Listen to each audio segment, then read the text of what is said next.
حضرت عبداللہ ذوالبجادین اور محبت الہی۔ محبت الہی کا جذبہ انسان کے دل میں ہو تو اللہ تعالیٰ بڑی قدردانی فرماتے ہیں۔ محبت میں ایسی کیفیت ہو جیسی حضرت عبداللہ ذوالبجادین رضی اللہ تعالیٰ عنہ کو نصیب تھی۔ یہ ایک نوجوان صحابی رضی اللہ تعالیٰ عنہ تھے جو مدینہ طیبہ سے کچھ فاصلہ پر ایک بستی میں رہتے تھے۔ دوستوں سے معلوم ہوا کہ مدینہ طیبہ میں ایک پیغمبر علیہ السلام تشریف لائے ہیں، چنانچہ حاضر ہوئے اور چوری چھپے کلمہ پڑھ لیا۔ واپس گھر آ گئے۔ گھر کے سب لوگ ابھی کافر تھے، لیکن محبت تو وہ چیز ہے جو چھپ نہیں سکتی۔ اپنی طرف سے تو چھپایا کہ کسی کو پتہ نہ چلے، مگر نبی علیہ السلام کا کوئی تذکرہ کرتا تو یہ متوجہ ہو جاتے۔ ایک دم بھی محبت چھپ نہ سکی جب تیرا کسی نے نام لیا۔ چنانچہ گھر والوں نے اندازہ لگا لیا کہ کوئی نہ کوئی معاملہ ضرور ہے۔ ایک دن چچا نے کھڑا کر کے پوچھا، بتاؤ بھائی کلمہ پڑھ لیا ہے؟ فرمانے لگے جی ہاں۔ چچا کہنے لگا اب تیرے سامنے دو راستے ہیں، یا تو کلمہ پڑھ کر اس گھر سے نکل جا، اور اگر گھر میں رہنا ہے تو پھر ہمارے دین کو قبول کر لے۔ چنانچہ ایک ہی لمحہ میں فیصلہ کر لیا۔ فرمایا میں گھر تو چھوڑ سکتا ہوں لیکن اللہ کے دین کو نہیں چھوڑ سکتا۔ چچا نے مارا پیٹا بھی سہی اور جاتے ہوئے جسم کے کپڑے بھی اتار لیے۔ جسم پر بالکل کوئی کپڑا نہ تھا۔ ماں بالآخر ماں تھی، شوہر کی وجہ سے کچھ ظاہر میں تو نہ کہہ سکی، لیکن چھپ کر اپنی چادر پکڑا دی کہ بیٹا ستر چھپا لینا۔ وہ چادر لے کر جب باہر نکلے تو اس کے دو ٹکڑے کیے، ایک سے ستر چھپا لیا اور دوسرے اوپر اوڑھ لی۔ اسی لیے ذوالبجادین رضی اللہ تعالیٰ عنہ یعنی دو چادروں والے مشہور ہو گئے۔ اب کہاں گئے؟ جہاں سودا کر چکے تھے۔ قدم بے اختیار مدینہ طیبہ کی طرف بڑھ رہے ہیں۔ رات کا سفر کر کے صبح نبی اکرم صلی اللہ علیہ وسلم کی خدمت اقدس میں حاضر ہوئے۔ نبی کریم صلی اللہ علیہ وسلم نے دیکھا تو چہرہ پر عجیب خوشی کی کیفیت ظاہر ہوئی۔ صحابہ کرام رضوان اللہ تعالی علیہم اجمعین متوجہ ہوئے کہ یہ کون آیا ہے جس کو دیکھ کر اللہ کے محبوب صلی اللہ علیہ وسلم کا چہرہ یوں ٹمٹما اٹھا ہے۔ دونوں جہاں کسی کی محبت میں ہار کے وہ آ رہا ہے کوئی شب غم گزار کے۔ حاضر خدمت ہوئے اور عرض کیا کہ اے اللہ کے نبی صلی اللہ علیہ وسلم سب کچھ چھوڑ چکا ہوں، اب تو آپ صلی اللہ علیہ وسلم کے قدموں میں حاضر ہوں۔ چنانچہ اصحاب صفہ میں شامل ہو گئے اور وہیں رہنا شروع کر دیا۔ چونکہ قربانی بہت بڑی دی تھی، محبت الہی میں اپنا سب کچھ داؤ پر لگا دیا تھا، اس لیے اس کا بدلہ بھی ایسا ہی ملنا چاہیے تھا۔ چنانچہ ان کو ایسی کیفیات حاصل تھی کہ محبت الہی میں بعض اوقات جذب میں آ جاتے ہیں۔ آج کل بعض لوگ پوچھتے ہیں کہ جی جذب کیا ہوتا ہے؟ جناب احادیث مبارکہ پڑھو پھر پتہ چلے گا کہ جذب صحابہ کرام رضوان اللہ تعالی علیہم اجمعین پر بھی طاری ہوتا تھا۔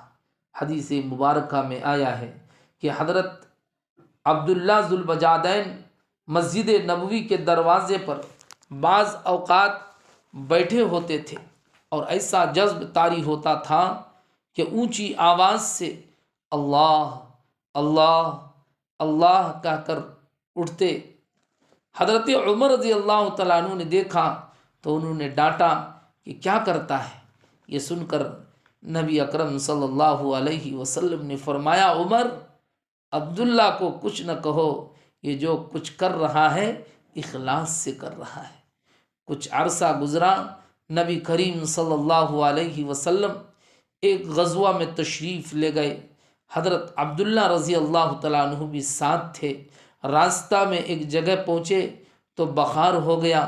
نبی کریم صلی اللہ علیہ وسلم کو پتہ چلا تو آپ صلی اللہ علیہ وسلم ابو بکر رضی اللہ تعالیٰ عنہ و عمر رضی اللہ تعالیٰ عنہ کو لے کر تشریف لائے۔ جب وہاں پہنچے تو حضرت عبداللہ رضی اللہ تعالیٰ عنہ کے چند لمحات باقی تھے۔ نبی اکرم صلی اللہ علیہ وسلم نے ان کے سر کو اپنی گود مبارک میں رکھ دیا۔ یہ وہ خوش نصیب صحابی رضی اللہ تعالیٰ عنہ ہیں جن کی نگاہیں چہرہ رسول صلی اللہ علیہ وسلم پر لگی ہوئی تھی اور وہ اپنی زندگی کی آخری سانس لے رہے تھے۔ سبحان اللہ، گود مبارک میں ہی اپنی جان اس کیفیت میں جان آفریں کے سپرد کر دی۔ نبی کریم صلی اللہ علیہ وسلم نے ارشاد فرمایا ان کے کفن دفن کی تیاری کرو۔ آپ صلی اللہ علیہ وسلم نے اپنی چادر بھجوائی اور فرمایا کہ عبداللہ کو اس چادر میں کفن دیا جائے گا۔ سبحان اللہ، واہ اللہ، تو بھی کتنا قدردان ہے کہ جس بدن کو تیری راہ میں ننگا کیا گیا تھا، آج اس بدن کو تو اپنے محبوب صلی اللہ علیہ وسلم کی کملی سے چھپا رہا ہے۔ سبحان اللہ، سودا تو کر کے دیکھیں، پھر دیکھیں اللہ رب العزت کیسی قدردانی فرماتے ہیں۔ ہم لوگ ہی بے قدرے ہیں کہ اللہ تعالیٰ کو بھی کہنا پڑتا ہے وما قدر اللہ حق قدری، اور انہوں نے اللہ تعالیٰ کی قدر نہیں کی جیسی کرنی چاہیے تھی۔ خود نبی اکرم صلی اللہ علیہ وسلم نے ان کا جنازہ پڑھایا، پھر جنازہ لے کر قبرستان کی طرف چلے۔ شریعت کا مسئلہ یہ ہے جو آدمی میت کا سب سے زیادہ قریبی ہو تو وہ قبر میں اس کو اتارنے کے لیے اترے۔ اس وقت ابو بکر رضی اللہ تعالیٰ عنہ و عمر رضی اللہ تعالیٰ عنہ بھی کھڑے تھے۔ نبی علیہ الصلاۃ والسلام نے خود قبر میں اتر کر فرمایا اپنے بھائی کو پکڑا دو، مگر ان کے ادب کا خیال رکھنا۔ آپ صلی اللہ علیہ وسلم نے اس عاشق صادق کو اپنے ہاتھوں میں لیا اور زمین پر لٹا دیا، گویا اپنی امانت کو زمین کے سپرد کر دیا۔ حدیث مبارک میں کا مفہوم ہے کہ اللہ کے محبوب صلی اللہ علیہ وسلم نے جب ان کو زمین پر رکھا تو آپ صلی اللہ علیہ وسلم نے ارشاد فرمایا اے اللہ، میں عبداللہ رضی اللہ تعالیٰ عنہ سے راضی ہوں، تو بھی اس سے راضی ہو جا۔ یہ ایسے الفاظ تھے کہ حضرت عمر رضی اللہ تعالیٰ عنہ بھی سن کر وجد میں آ گئے اور کہنے لگے کہ میرا جی چاہتا ہے کہ کاش آج نبی کریم صلی اللہ علیہ وسلم کے مبارک ہاتھوں میں میری میت ہوتی۔ دیکھا، محنت، مجاہدہ اور قربانیاں کرنے والوں کو اللہ رب العزت یوں بدلہ دیا کرتے ہیں۔ آپ سوچئے کہ جو آقا اپنے کمزور بندوں کو حکم ارشاد فرماتا ہے کہ حل جزاء الاحسان الا الاحسان، تو اگر کوئی اس کے لیے قربانیاں دے تو کیا اللہ رب العزت قدردانی نہیں فرمائیں گے؟ ضرور فرمائیں گے۔ سبحان اللہ۔